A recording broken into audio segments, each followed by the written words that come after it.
Ndina mana mere? Orang mimin ya kan di pemer bebek. Menfit. Mairo.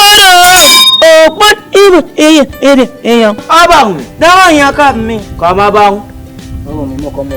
Akbarawa. Ami, ketfi, nanti ida api ebe tumi. Abang. Mengenata kamu funau. Nabang.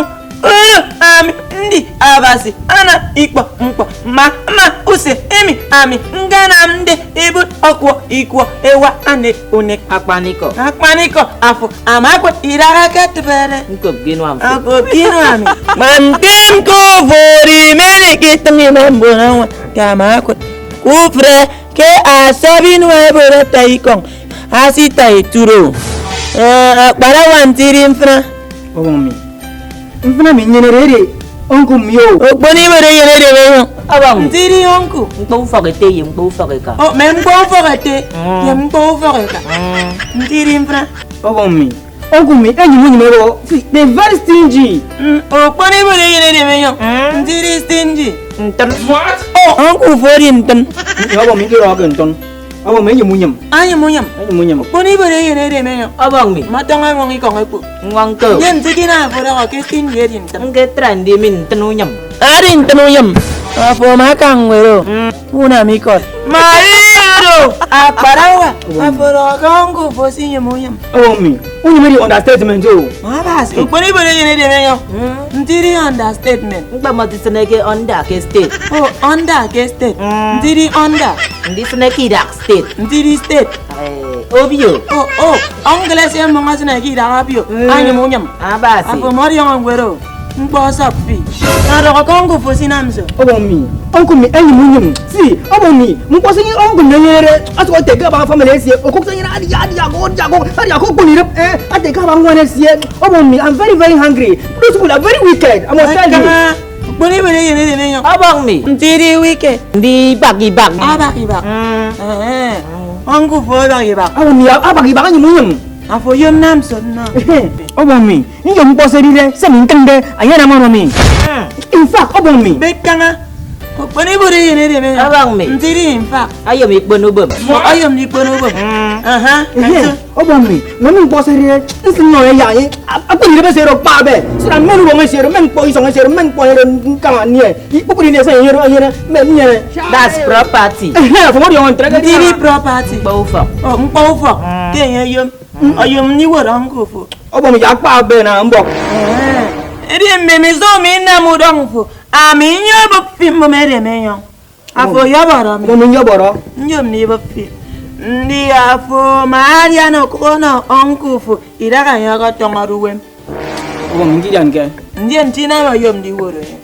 Abang mi. Si, abang oro nyongo mikrenya. Nyom di fiang bo fi. Ndi afo Maria wa na onkufu. Aka ba ufe. Memizo yenye no ko. Abang mi ngiyon ke. Uguri ngake. Ndi ntina ma fo yom de ni woro. Nyom ni fiang bo fimbo ma ndi onkufu aka yam ko foketefo ama yam ko fokekafo ama yam isong mufo ada bobu fokanyeno ko Abang mi kiyam ke. ntina ma fo o iri okeset eri siafo ngoyom ne ni woro yen aminya na mudong fo ogboni bare yenene meyo Abang mi. tam ko fekebe ko Abang mi jena mesre sertio.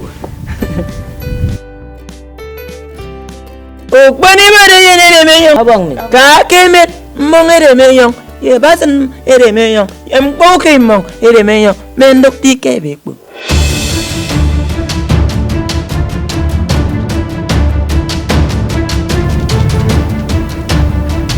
Amido Akbarawa Abang mi. Memizo afoke tie kitie Onku foro Mpo forete foro Tiarire onku foko boni de ngo fuma ala ri de besioro pon Abang mi ro dia ko kaka. Mi de besioro pon kara Ari ako ke. Ami nyo mi de bi fonko pon Ba fo pe kemetien kitie mi enye tiere Koro pri de bi di ra kitie kwa ide bi Tia fo yom di tie tie Ana fonko boni dabi. Oh me. Drakari. Wam kokim mo. You think say they wise? Mo kun mo ni asnare mi. Oh me. Afo yan won yama.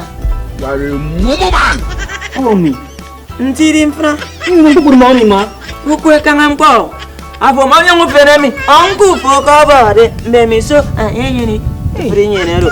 Basi afo yin wa yom den ni bo yi tiesie. Ana afo won mon ere mi yon. Bari di bi fo opo yin won pon. Ba fo gbekeme ara ukara u fo wa si arire urang foriero. Kangam ko ke bekbo.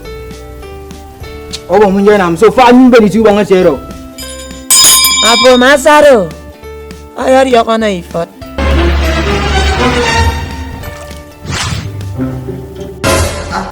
You be mumu.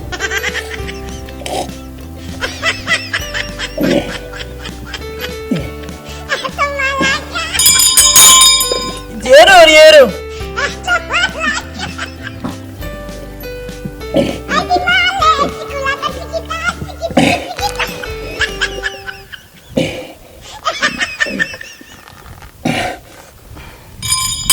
Masada, aiso.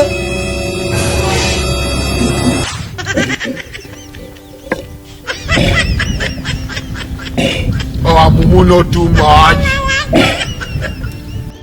Oh, mumu not too much. Jero. Oh mi. Mo iri mo yo. Iyo ke. Mana ki wong. Ayo mo pa. Arin. Aya pa.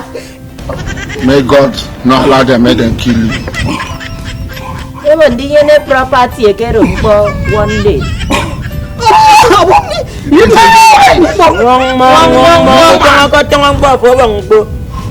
Wong ngo yo maya pa. Mo ngai tu banga sero. Se ba ro totongon ye effect kufo. Wong Ndiri effect. aya tongo kat nam pasi ba tongo pa. Oh, ayeri effect. Agbara wa. Tang dong ki de be. Oh mi. Oh mi agak ni. Nti tebe. Uyong ken ni wong. Aba biang o. Aba sim. Bokon wong mong. Aten dabrambra ye mi tete. Sore tete. Me.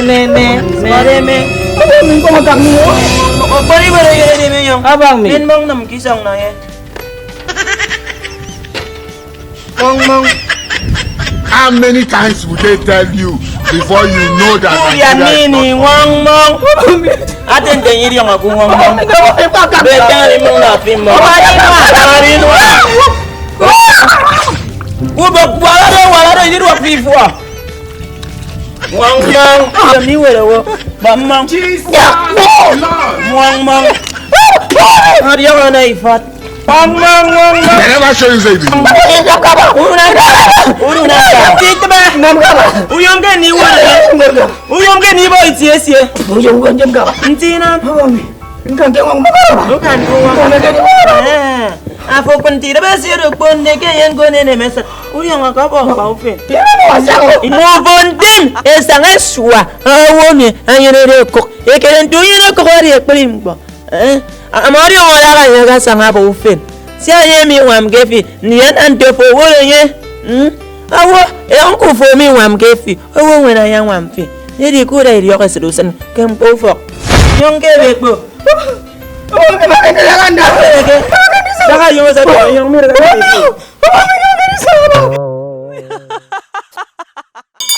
One, two, go.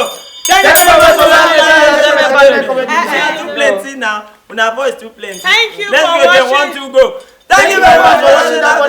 Entertainment comedy video. Abeg subscribe. Don't mind them. Just subscribe. You know me love this Okay, right now we are here at the Ibipodas Kingdom. Welcome to the Ibipodas Kingdom. Ekpore the men. Ekpore the men.